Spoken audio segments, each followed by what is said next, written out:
What's the biggest bullet you've ever dodged? I had 2 job offers in different states at the same time.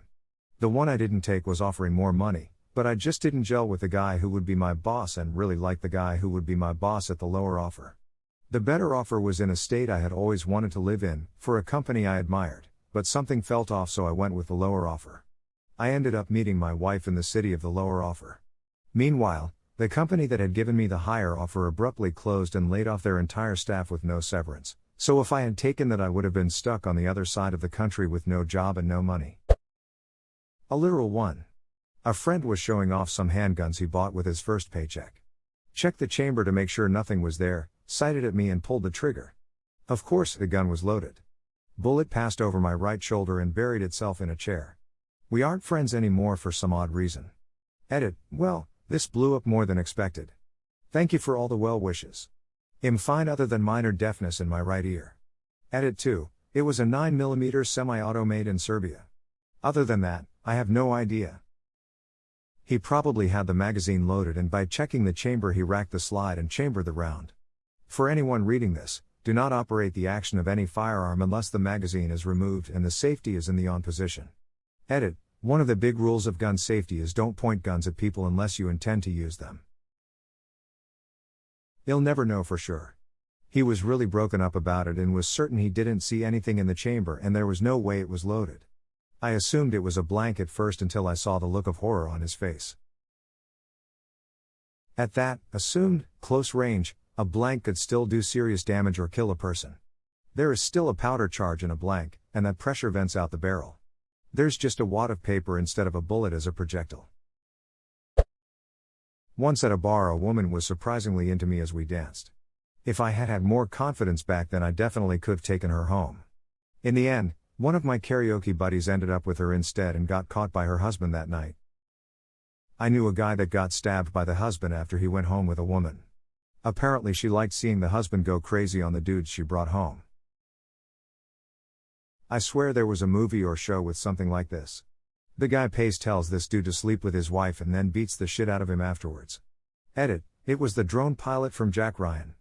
Thanks Untiv. Such a weird scene.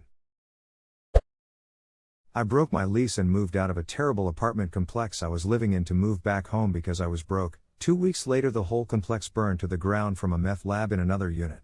A few edits for some commonly asked questions. The apartment was right outside of downtown Birmingham. I didn't have renter's insurance, broke 20 at the time, so wouldn't have got any kickback from that. I did end up getting my security deposit back, which they said I had forfeit by breaking the lease, so that was nice that meth lab wasn't mine. I packed mine up and brought it back to Florida with me where it belonged. I have a similar one. I broke a lease to move home due to being broke. During the course of that lease there were multiple murders and break-ins all throughout the complex.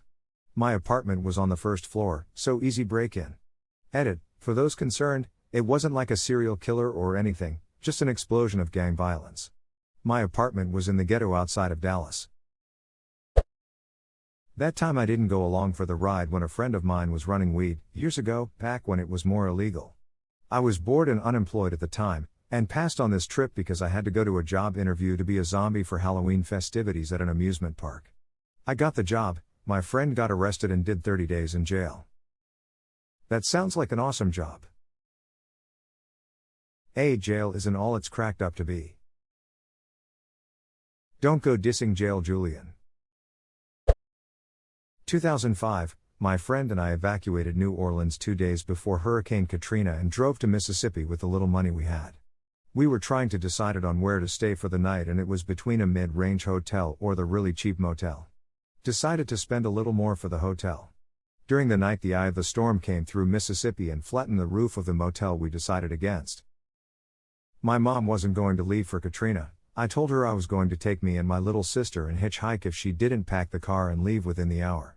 My dad didn't leave and he ended up on the roof with our neighbor because our house got flooded. No way all of us would have survived. Katrina decimated my town. Everything 2 miles inland or less was destroyed. This was my first ever experience dealing with a hurricane since I'm from the Midwest and was in New Orleans for college. Hope you and your family are all safe and doing well now. We are. We had to couch hop in Hattiesburg for a few weeks and then I ended up spending my sophomore year in Destin, FL. By the time school was over, the house was almost done, and I moved back in with my parents. The town did pretty good for itself too. In 1996, my parents were deciding between two houses to move into. They picked the new construction that resulted in being placed on shoddy soil and years of lawsuits when we ultimately moved in 2001. Anyway, the other house they could have picked, presumably on better soil, would have placed my older sister at Columbine High School as a freshman for the 1998 to 1999 school year. Reading this at first like this doesn't seem like a dodged bullet. Like, literally, correct usage, dodged a bullet. I got on an inner-city bus and almost sat in the middle but moved and sat at the back. The bus later collided with a truck and got opened up like a tin can. If I had sat where I originally intended, I would have been killed. I was late to my bus, and instead of running to catch it, I decided to miss it, and it was later hit by a speeding truck. Caught the one behind it and later saw the aftermath. 2 people died. It does raise the question, if you did run down the bus, would the 30 seconds of it stopping to pick you up have avoided the crash? That's real question. It's called butterfly effect, right? Every little change causes a chain of other events to occur, not occur. High school GF wanted to talk about baby names. I was headed to college. No thoughts of being a parent. My mom even found a note in my pocket listing her favorites if we had a boy. Anyway, we broke up after 2 years. The next guy she dated was a dad within 9.5 months. My ex-girlfriend moved out of my house a day before the first lockdown in Spain. She previously pulled a knife on me. Dude, thank God. I was booked on Pan Am Flight 103, which went down over Lockerbie, Scotland. I didn't have a premonition or anything supernatural. I just decided to cancel my seat. Didn't think anything of it until the plane went down and my mother had written down my flight plan and reminded me. This was back in the day when you could cancel without a penalty up to a couple of days in advance. Edit, when I posted my response, I didn't realize how many comments I would get that involved people who were impacted by this sad event. On any given day, we make decisions, for no concrete reason really, like, I just chose not to go that day, and we come to learn it was a good decision. I try not to evaluate my decision because I don't want to affect my future decisions by second guessing or trying to work the odds. This is only one example of times that I dodged a significant bullet. I wrote a different post, but erased it before I hit save. Pro tip: to avoid the few days away cancellation fees, call, or go online, and reschedule the flight for a week or 2 out. Then wait a day and cancel. Thanks for the tip. Not me, a Dutch mate of mine living in Tasmania, had to visit his sick mum in Amsterdam. Booking his flight online, he said to his wife, I'm sick of flying Malaysian Airlines, the food is shit, the hosties are miserable, it'll cost more, but I'm booking with Singapore. So, instead of dying on MH17, he was on a plane 40 kilometers ahead of it. Edit, just to clarify, he was on way home from AMS. Butterfly effect: if someone at Malaysia had made a better menu, he could have died. Or nobody would be dead if he took the flight. We'll never know. Sold my bar and grill business in August 2019. Sold my 3 restaurants in February 2020, for way more than they were worth. Now 2 have closed. I almost fell for a pyramid scheme in high school. My friend brought me to one of their meetings, and I was so on board, but my parents talked me down.